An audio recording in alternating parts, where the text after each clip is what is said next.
Carnegie उसका नाम, 10 अरब थे महाराज जी, 10 अरब उसके पास। जब मर रहा था तो पत्रकार ने पूछा, आपके पास तो 10 अरब है, आपको तो कोई चिंता नहीं, कोई इच्छा नहीं, मौज से मर रहे हो।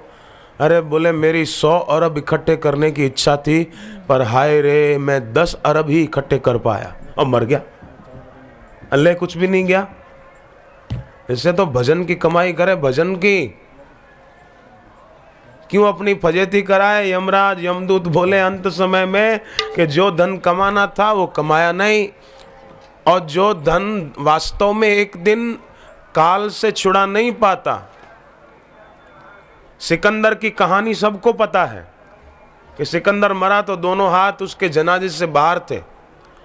सिकंदर खुद मानो कहता गया कि मैंने इन हाथों से जो इकट्ठा किया वो इन हाथों से ले जाने की मेरी शक्ति नहीं है, ये किसी की नहीं है। ये कथा सबको पता है, पर लोग फिर भी इन्हीं हाथों से इकट्ठा करने में लगे हैं। सोचते हैं कि इससे ले जाएंगे, तो ले जाओ। क्या ले जाओगे तो पता चलेगा। राम विमुख संपत्ति प्रभुताई, जाई रही पाई बिनु पाई। जवाहरलाल नेहरू एक बार गए थे एक पागल खाना देखने के। पागल खाने के लोग सब ठीक तो हैं, जरा देखो। तो एक पागल को पूछा, भाई खाना टाइम से मिलता है, दवाई मिलती है, कोई तकलीफ तो नहीं है, ओढ़ने बिछाने का है? तो पागल ने पूछा, आप कौन हो? उन्होंने कहा, मैं जवाहरलाल नेहरू हूँ, भारत का प्रधानमंत्री हूँ। तो पागल बोला कि मैं जब घर पे था तो ऐसे ही बोलता था, भर्ती हो जाओ इधर, ठीक हो जाओगे। अब पागल को जवाहरलाल नेहरू पागल लग रहा है। ऐसे ही जो पागल है, माने भोगों में डूबे हुए हैं, उनको भजन करने वाले लोग लगते हैं कि ये तो पागल है, ये तो पागल है, अपने को बड़ा सुधरा हुआ मानते हैं। तो सिपाहियों ने महात्मा को पकड़ लिया। अब राजा भी सिपाहियों के कहने में आ गया और महात्मा को एक खुले मैदान में बिठवा दिया और कहा कि वो भूखा शेर जो अपने पास पड़ा है उसका पिंजरा समेत उसको ले आओ। ले आए और कहा कि अब पिंजरा खोलो, और शेर बैठा है भूखा 2 दिन से, ए महात्मा को खा जाएगा, उसकी भूख मिट जाएगी और चोर को सजा मिल जाएगी। राजा को लगा कि महात्मा ने चोरी की है, सिपाहियों के कहने में आ गया। अब जो ही शेर का पिंजरा सामने लाया गया, अब महात्मा तो महात्मा थे, महात्मा कहते ही उसे हैं जिसका उद्देश्य महान हो, जिसको कुछ पाने की इच्छा ना हो कि कोई मेरे को दक्षिणा देवे, कोई मेरे को कुछ कपड़ा देवे, नहीं, देने वाले दाता की मर्जी हो तो ठीक, मेरे को कुछ नहीं चाहिए। ऐसा महात्मा वो है जिसका उद्देश्य महान है, जिसका उद्देश्य रुपया नहीं है। जैसे यहाँ महात्मा बैठे हैं तो सत्संग के लिए बैठे हैं कि भाई आज तो बापूजी पधारने वाले हैं यहाँ, चलो आज गुरुदेव के दर्शन करेंगे, उनके आशीर्वचन सुनेंगे, उनके तात्विक वचन सुनेंगे। शेर को लाया गया। महात्मा तो भाई वासुदेव सर्वम, कण कण में है झांकी भगवान की, किसी ज्ञान वाली आंख ने पहचान की, नामदेव ने बनाई, रोटी कुत्ते ने उठाई, पीछे घी का कटोरा लिए जा रहे, प्रभु घी तो लेते जाओ, रोटी रूखी तो न खाओ, तेरा मेरा एक नूर, फिर काहे को हुजूर, तूने शक्ल बनाई है श्वान की। और महात्मा तो शेर में भी ईश्वर को देखे। पिंजरा जब खोला गया तो लोग तो, देखने वाले लोग तो कांप उठे कि अभी शेर महात्मा को खा जाएगा। सर्दी के दिन थे पर लोगों को पसीना आने लगा, आंखों के सामने ऐसा दृश्य। पर शेर तो पिंजरे से निकला और महात्मा को मारने के बदले महात्मा का पैर चाटने लग गया, महात्मा को सिर झुकाने लग गया, बार बार प्रणाम करे और महात्मा की परिक्रमा करे, फिर प्रणाम करे, फिर परिक्रमा करे, फिर प्रणाम करे। ऐसे फेरे फिरने लगा महाराज जी के। जैसे कोई मंदिर में ठाकुर जी की परिक्रमा करे, ऐसे शेर फेरे फिरने लग गया। तो लोगों को बड़ा आश्चर्य लगा, राजा को भी बड़ा आश्चर्य लगा कि ये भूखा शेर 2 दिन का ये महात्मा को खाता नहीं मार के? क्या बात है? तो महात्मा ने बताया कि ये मुझे शेर वही लगता है कि जंगल में इसको लगा था कांटा और पीड़ा से ये बेचारा करा रहा था, तो मुझे आई दया, मैंने कांटा खींच निकाला।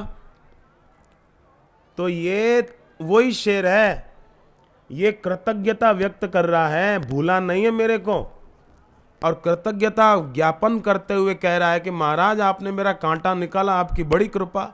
फिर परिक्रमा लगता है, महाराज आपने मेरा बड़ा उपकार किया, मेरा कांटा निकाल दिया। राजा को भी हुआ कि एक पशु में भी कृतज्ञता कितनी भरी हुई है। ये कृतज्ञ नहीं है, कृतज्ञ है। पैर में गड़ा हुआ कांटा निकालने वाले के प्रति कैसी कृतज्ञता, तो जन्म मरण का कांटा निकालकर मुक्त करने के लिए मनुष्य शरीर देने वाले ईश्वर के प्रति कैसी कृतज्ञता होनी चाहिए, वो आप सोचो। पर कृतज्ञता व्यक्त न करके ईश्वर को भूलकर भोगों में डूबकर जीवन तबाह करे, तो इस विश्वासघात का प्रायश्चित कहां होगा, कैसे होगा? ये सोचने की बात है। देखो भाई, सत्संग में जाते हैं ना, कोई सत्व संपन्न गुरु के पास जाते हैं ना, तो सत्संग से अलौकिक धन मिलता है, अलौकिक धन। मेहनत करो, काम धंधा करो, तो जो रुपया मिलेगा उससे वासना और बढ़ेगी, तृष्णा और बढ़ेगी, धन की लालसा और बढ़ेगी। परंतु सत्संग में भक्ति का धन मिलेगा तो वासना मिट जाएगी, उपासना बढ़ जाएगी। कैसा ऊंचा और दिव्य लाभ है सत्संग के द्वारा। इसीलिए कहा सत्संगति संस्कृति कर अंता, संस्कृति का अंत कर देती है सत्संगति।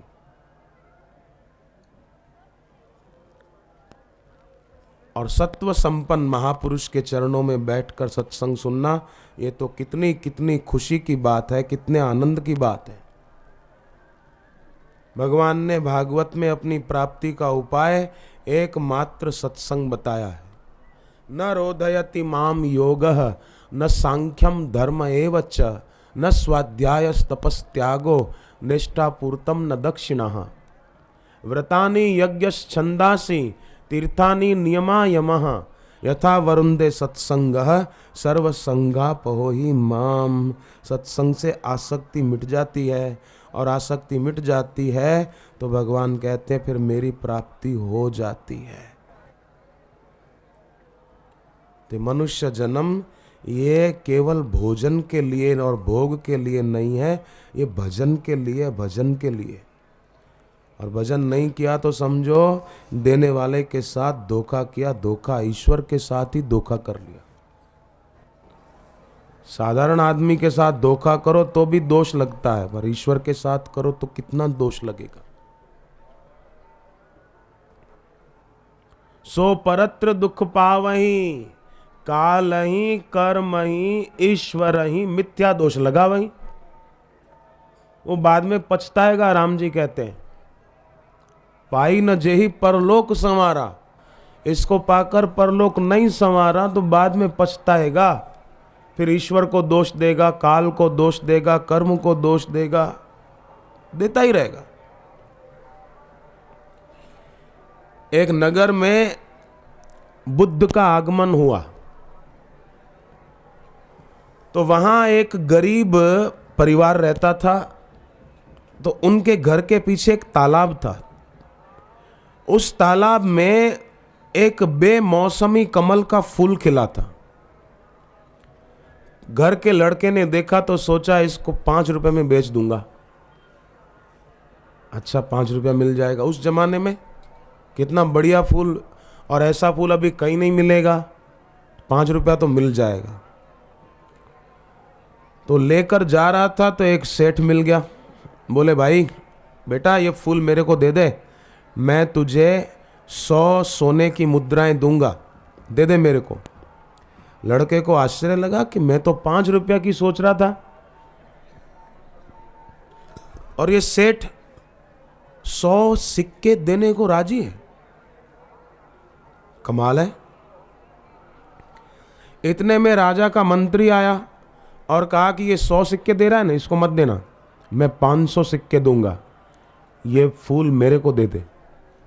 वो लड़के को काटो तो खून ना निकले, बड़ा आश्चर्य लगा। बोले 500 सिक्के सोने के इस एक फूल के बदले? कहीं भूल तो नहीं रहे हो मंत्री, होश ठिकाने है? बोले हाँ ठिकाने है, मैं दूंगा 500 सिक्के, दे दे मेरे को। इतने में राजा आए।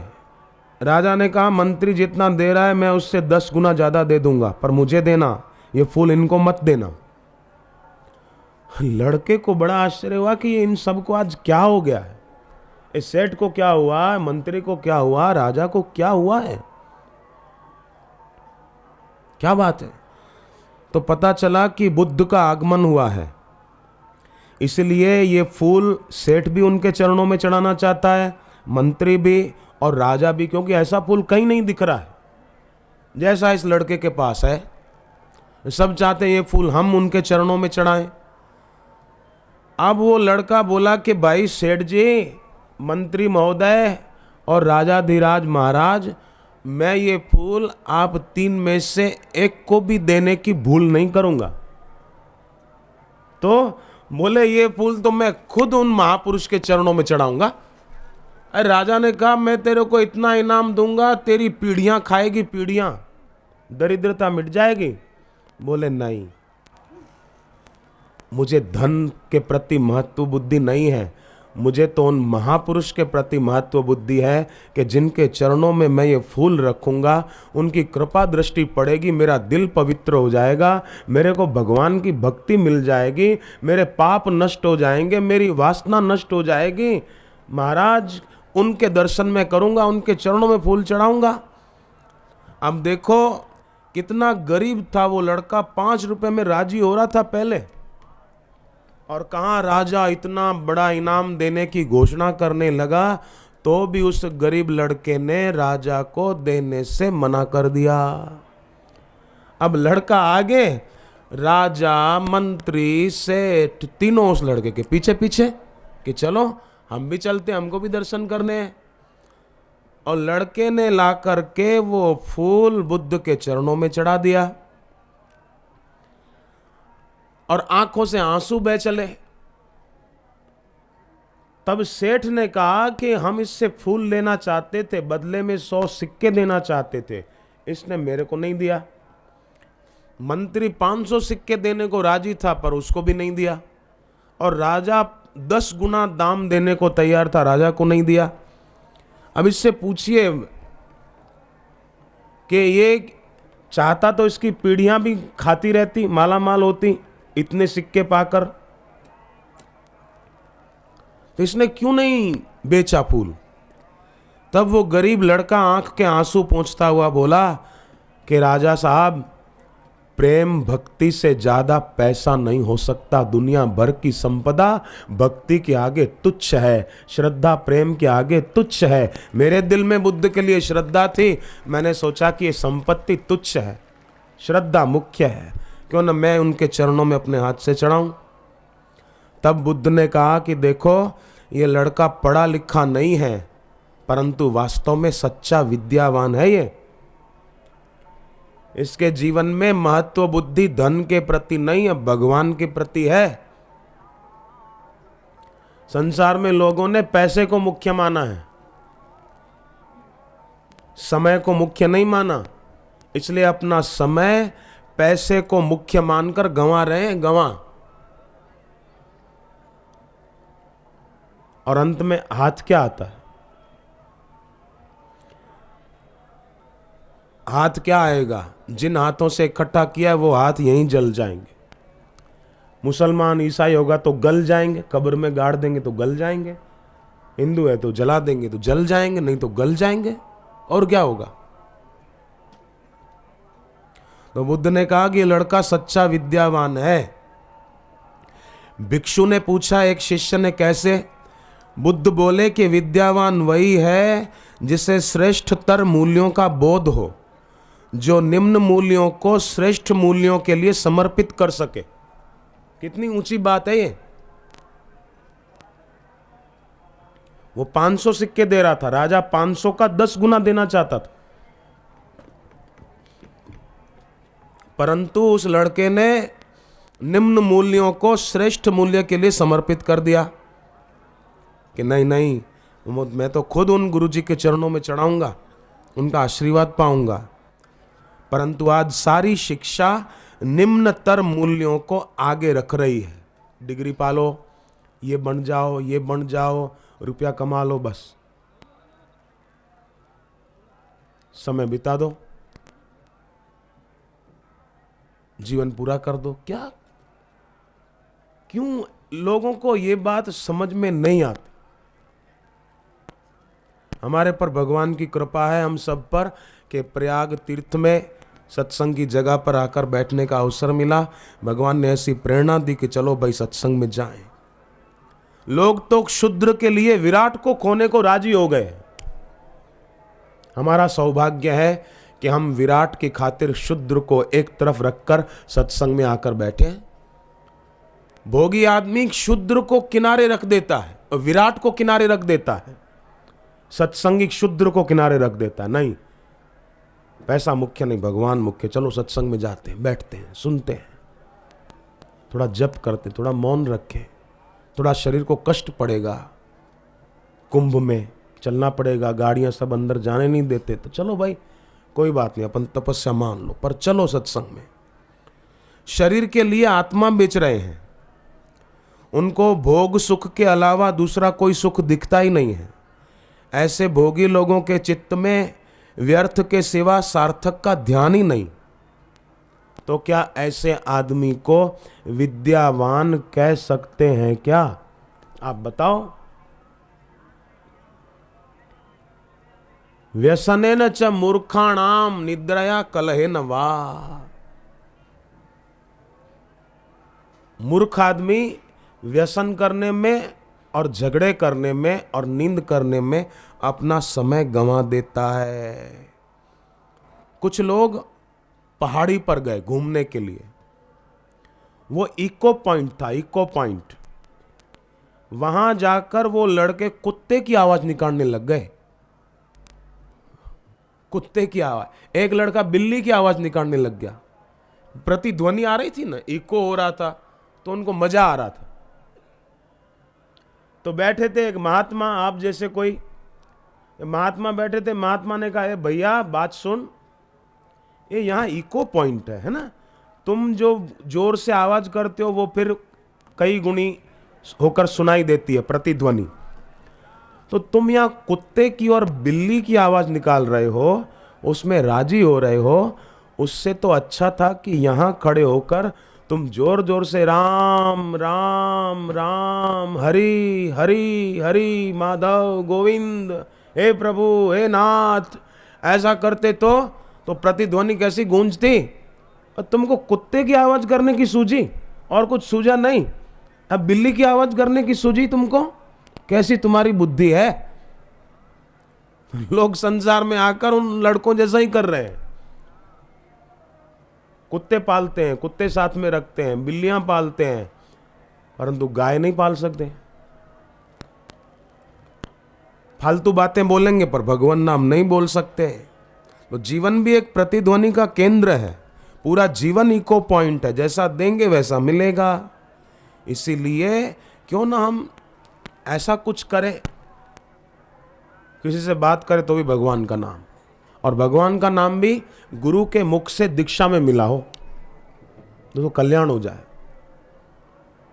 दीक्षा जिसके जीवन में नहीं है आत्मज्ञानी गुरु की, उसके जीवन में दिशा भी नहीं है। वो तो उन लड़कों की तरह हे इको पॉइंट पर पशुओं की आवाज निकाल रहा है। उससे तो अच्छा है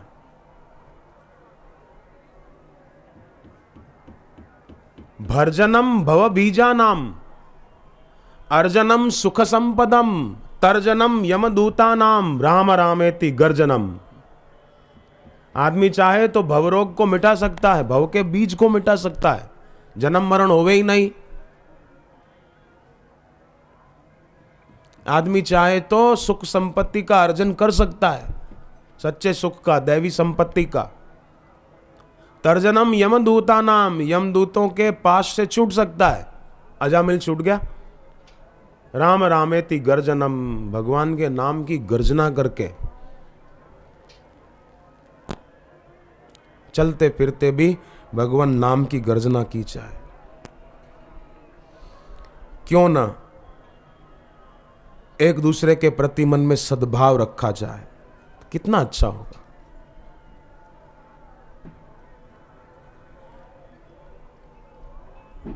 कितना बढ़िया होगा। हमारे द्वारा जितना हो सके परोपकार हो जाए, अच्छाई का काम हो जाए, कितना अच्छा होगा। जैसे समिति के सज्जनों ने ये अच्छाई का काम किया, सेवा का काम किया कि भाई हमको तो सत्संग मिलता है, हम तो सूरत में, अहमदाबाद में जाकर सुन के आते हैं, पर चलो भाई यहाँ कुंभ में जो आए वो भी सत्संग का लाभ लें, चलो थोड़ी सेवा कर लें। ऐसे आयोजन में जो सेवा करते हैं, भले बिछाने की, रसोई घर की या और कोई, उन सेवकों को भी कितना पुण्य होता होगा और कितना अंतरात्मा उनको धन्यवाद देता होगा कि भाई हमारे द्वारा एक अच्छा दैवी कार्य संपन्न हो गया।